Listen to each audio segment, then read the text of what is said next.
शुभोदय बच्चों, आप सबको मैं आपकी हिंदी अध्यापिका भाग्या श्री गायत्री स्कूल से आपके समक्ष में आई हूँ। हम लोग अब 10वीं कक्षा का 5वां पाठ देख रहे हैं, इकाई 2 का, जो है लोकगीत। लोकगीत यानी फोक सॉन्ग्स। फोक सॉन्ग्स तो हर एक के आप लोगों ने देखा है ना, हर एक गाने के लिए, हर एक त्योहार के लिए एक गाना होता है, तो उसी के बारे में हम लोग देखेंगे कि क्या है ये लोकगीत। तो हर बार हम लोग कैसे करते हैं, अपना पाठ या कविता जो होती है उसका विभाजित करते हुए पढ़ते हैं। तो पहले आएगा उन्मुखीकरण,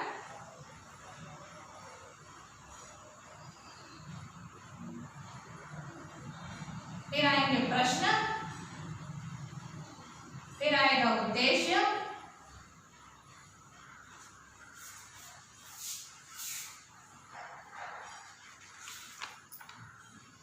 फिर आएगा विषय प्रवेश,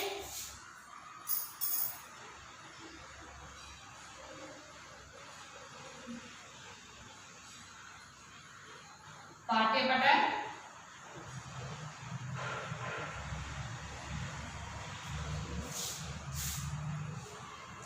फिर आएगा पाठ का सार,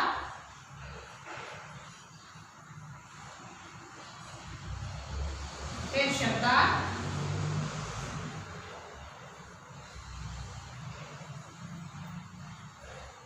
व्याकरण, उसके साथ साथ ही हम लोग अभ्यास कार्य भी करेंगे।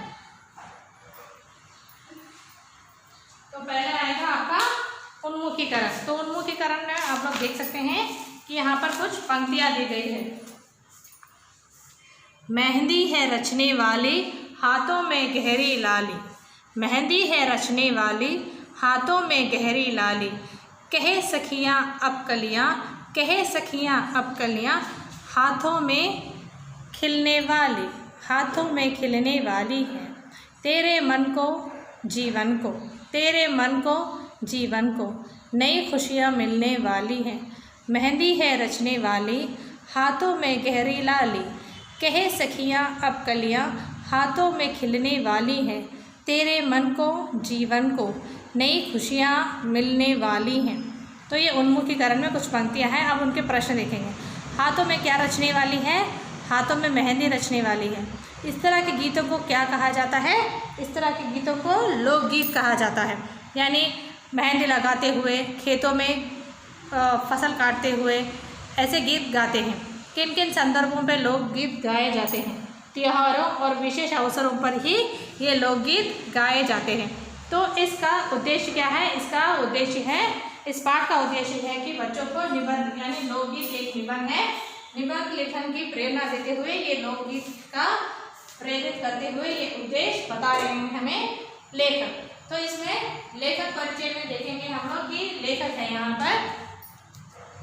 तो विषय प्रवेश में जाने से पहले हम लोग यहाँ पर लेखक परिचय देखेंगे।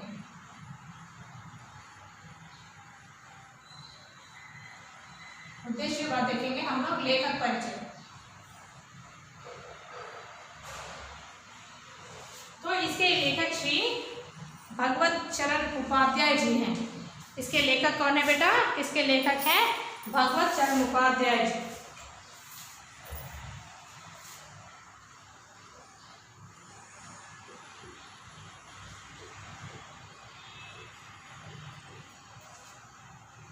लेखक का नाम है, जिसने ये लोकगीत लिखी है, उनका नाम भगवत चरण उपाध्याय है।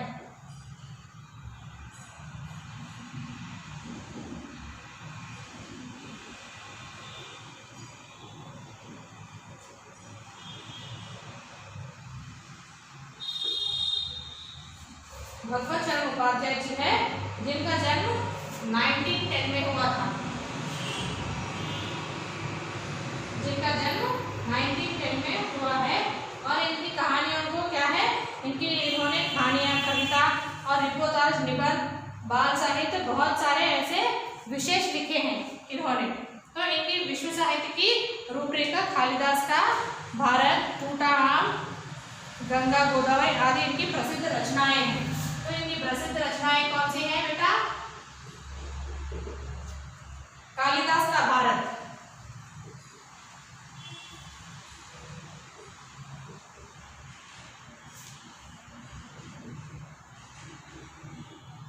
कालिदास का भारत, टूटा आम,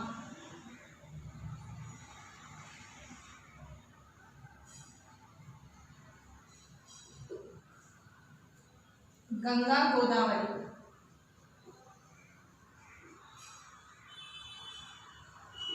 आदि इनकी रचनाएं हैं।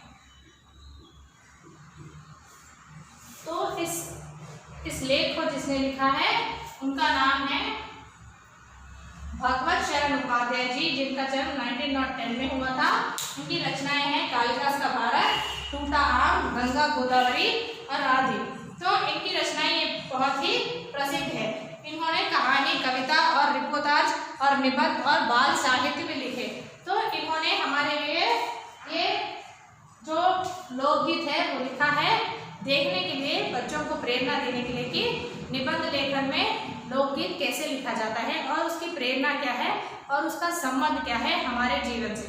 तो वो है उन्मीकरण, प्रश्न, उद्देश्य और लेखन परिचय। अब हम हो जाएंगे विषय प्रवेश में। तो विषय प्रवेश में हम यह बताते हैं कि लोकगीत हमारे संस्कृति की संगीत का अटूट बंधन है। ये तो मनोरंजन की दुनिया में आज भी लोकगीतों का बहुत ही महत्वपूर्ण स्थान है। ये लोकगीत यानी ये गीत और संगीत कब गाया जाता है? त्योहारों पर और अक्सर बहुत ही विशेष अवसरों पर यह लोकगीत गाया जाता है।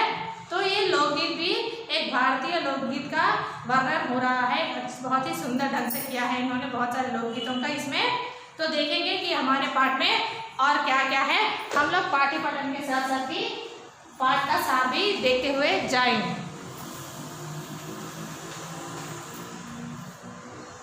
लोकगीत अपनी लोच, ताजगी और लोकप्रियता में शास्त्रीय संगीत से भिन्न है। तो ये लोकगीत क्या होता है? शास्त्रीय संगीत से भिन्न होता है। यानी शास्त्रीय संगीत जो लोग गाते हैं उसमें सुर और ताल उन सबका होना जरूरी है, लेकिन लोकगीत में ऐसा कुछ नहीं होता। ये ऐसे गीत होते हैं जो कुछ खास अवसरों पे और त्योहारों पे गाए जाते हैं। लोकगीत सीधे जनता के संगीत है। तो ये कौन से संगीत है? जनता के संगीत है। इसमें सुर और ताल की कोई ज़रूरत नहीं होती। जो गाना होता है वो सभी लोग गा सकते हैं। घर, गांव और नगर की जनता के गीत है ये। तो कैसे गीत है ये? घर, गांव और नगर की जनता यानी सारे लोग इसके गा सकते हैं। यानी अपने घर के लोग, अपने गांव के लोग और जो भी जनता गानी चाहिए ये लोग इसे गा सकते हैं। लेकिन शास्त्रीय संगीत जो होता है, जिन्होंने रियाज किया है, जिन्होंने प्रैक्टिस किया है, वो ही शास्त्रीय संगीत गा सकते हैं। लेकिन लोकगीत वैसा नहीं है। हर कोई लोकगीत गा सकता है जो उसे गाना चाहता है और जिसे ये गाना आता है। इनके लिए साधना की जरूरत नहीं होती। तो लोकगीत के लिए कोई भी साधना की जरूरत नहीं होती। त्योहारों और विशेष अवसरों पर ये गाए जाते हैं। जैसे मैंने बताया कि ये त्योहारों और विशेष अवसरों पर गाए जाते हैं।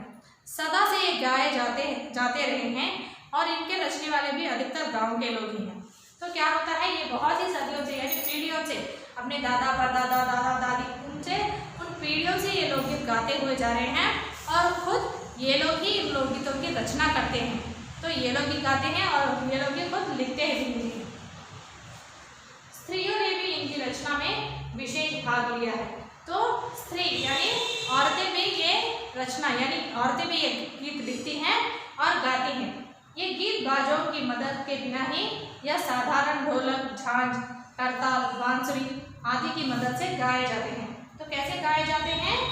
गीत बाजे यानी जो बाजे जाते हैं ना, घर में कुछ त्योहार हो तो हम लोग, अगर हमारे पास शादी हो तो हम लोग म्यूजिक ग्रुप को या बैंड को बुलाकर संगीत सुनवाते हैं। लेकिन इनके लिए वो सब की ज़रूरत नहीं है। अगर अपने पास सिर्फ ढोलक या झांझ यानी कुछ म्यूजिकल इंस्ट्रूमेंट्स घर पे ही है तो उसी के साथ हम लोग ये लोकगीत गा सकते हैं। तो इसके लिए कोई सुर और ताल की भी ज़रूरत नहीं पड़ती और ना ही रियाज यानी प्रैक्टिस की भी ज़रूरत पड़ती।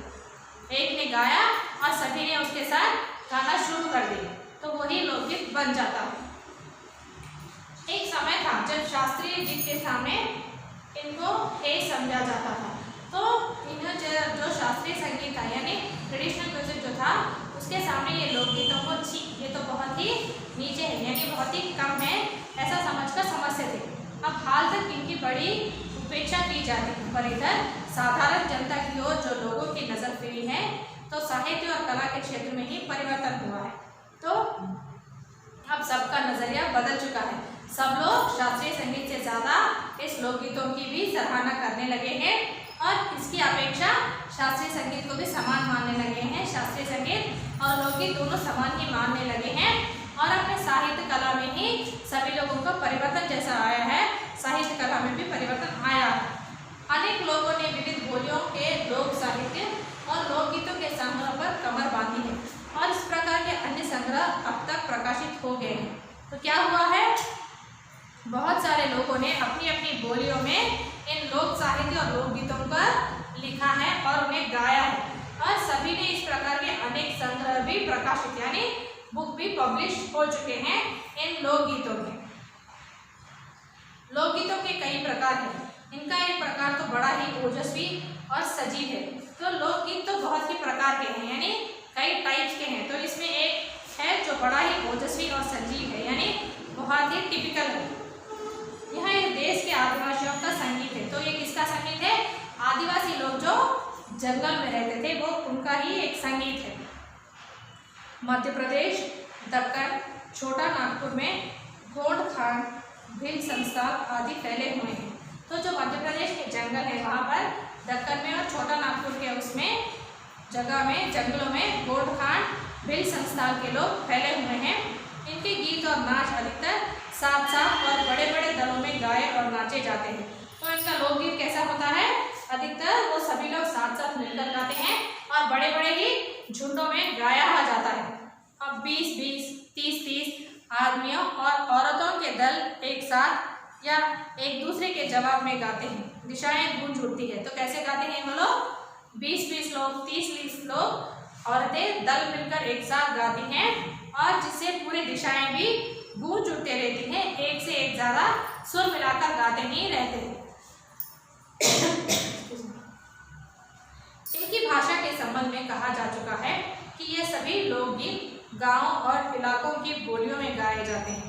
तो क्या कहा गया है कि ये सभी कैसे गाए जाते हैं, लोकगीत अपनी मातृभाषा यानी उनकी बोलियों में ही गाई जाती है। जिनकी ये मातृभाषा होती है उसी मातृभाषा में ये लोकगीत भी गाए जाते हैं। इस कारण ये बड़े आह्लादकार और आनंददायक होता है। तो कैसा होता है, अपनी अपनी मातृभाषा से गाने पर वो अपनी मातृभाषा में गाते हैं, इसलिए बहुत ही आनंदित और उल्लसित होकर खुश होकर गाते हैं और सुनने में भी बहुत ही आनंद होता है। राग तो इन गीतों के आकर्षण होते हैं, इनकी समझी जा सकने वाली भाषा भी इनकी सफलता का कारण है। तो क्या होता है, ये अपनी अपनी भाषा में गा रहे हैं तो इन्हें आसानी से समझ भी जा सकता है और यही इस गीतों का आकर्षण है कि ये समझ में जा सकते हैं, यही इस सफलता का कारण भी है। तो अनंत संख्या अपने देश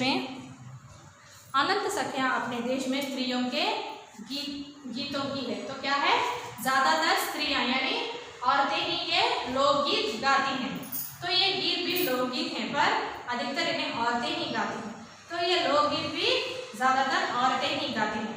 इन्हें सृजती भी अधिकतर वही है यानी इन्हें गाती हैं और इन्हें लिखती भी वही ज़्यादातर है। वैसे मर्द रचने वाले या गाना गाने वाले की भी कमी नहीं है, यानी इन लोकगीतों को मर्द भी लिखते हैं और गाते भी हैं, बहुत सारे लोग हैं ऐसे। पर इन गीतों का संबंध विशेषतः स्त्री से है।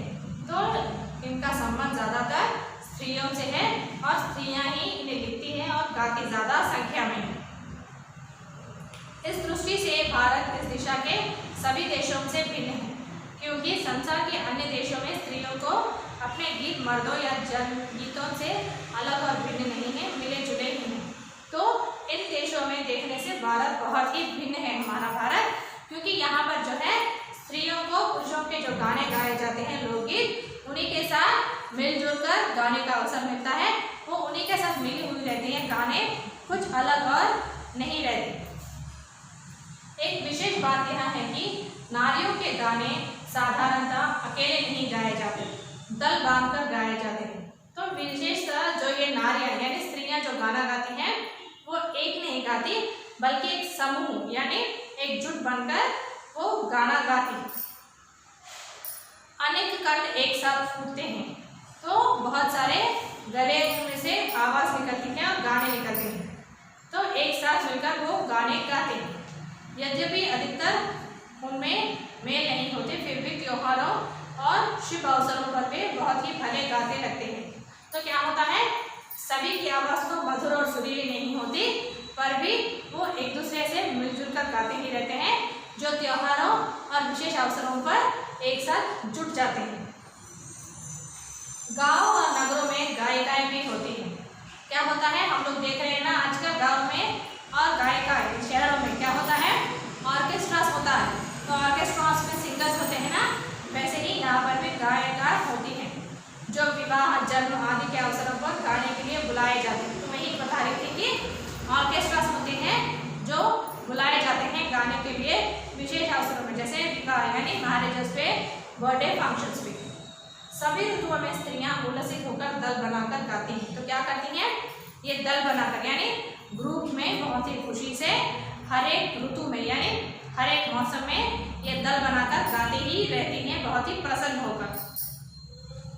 पर होली, बरसात की कजरी आदि को उनकी अपनी चीज है जो सुनती ही बनती है। तो होली पर और बरसात की ऋतु जब आती है, जब झूले डालते हैं, तब भी गाने गाए जाते हैं, वो तो सुनने के ही लायक होते हैं। पूरब की बोलियों में अधिकतर मैथिल, कोकिल, विद्यापति के गीत गाए जाते हैं।